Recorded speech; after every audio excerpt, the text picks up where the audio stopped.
Good morning and welcome to another morning fast break where we are sharing what God has given us on this morning. This is Holy Week and we're doing the seven last words, and I want you to join me for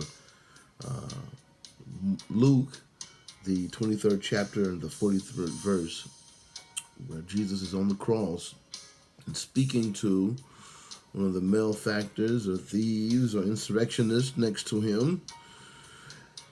He says these words. Jesus said unto him, Verily, I say unto thee, thou today shalt thou be with me in paradise. There is a reward for all of this. If I can convey anything to you, I want to share that with you. That in the end, there is a reward for all of this. Now, make no mistake, this setting is daunting. Jesus is between two people who are discussing him, talking about who and what he is while they're all dying.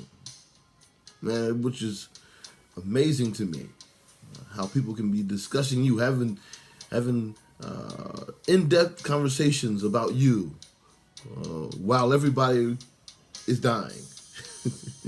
Everybody is in the mode of expiring and life is ending, and there are bigger things to even consider, if you will, at this moment. We know that because Jesus will consider 3, 4 other things between now, this moment, and the time he dies. But for these two gentlemen that are surrounding Jesus, the most important thing to do is to give commentary on the life of Jesus. One has a negative thought, has challenging, sarcastic thoughts. And the other is very realistic. It says, now, we deserve this. But this man here, he doesn't. And then he makes a request. He says, when you enter into your kingdom, remember me. Now, depending on how you read that, it could be all kinds of different interpretations just of the word remember.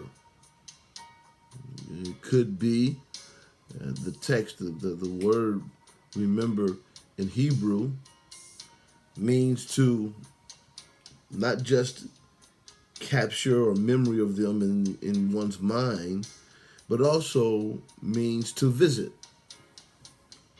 Means to visit. Means to go in and see about. Then there's also the word remember itself, which in the crucifixion setting takes on a special meaning because their bodies are being ripped apart through the force of their own weight and gravity pulling down. They will be, if they were to stay there, dismembered, ripped apart, taken apart. And then the person next to Jesus says, remember me. He could be saying, remember. I'm being dismembered, remember me. Put me back together again. It's something to kind of consider, because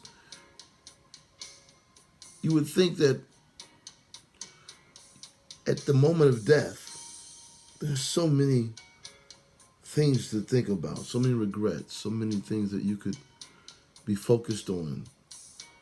But this person turns to Jesus and says, I don't know if I warrant any special consideration, but I'd like for you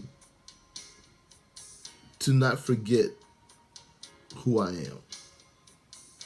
I'd like for you to see me in this disemboweled state and look on me and reconnect me. I'd like for you to show compassion and visit me. I want you to remember me. And Jesus turns to him and says, I've got better. I've got better for you than just a memory. I've got better for you than just putting these frail pieces of your body back together. I've got better for you than just coming to check on you and going about my business. I'm not going to remember you. I'm going to take you with me. This day, you will be with me. This is a place where he could have put a period, and it would have been wonderful. But he says, this day you will be with me in paradise. Don't worry about being remembered.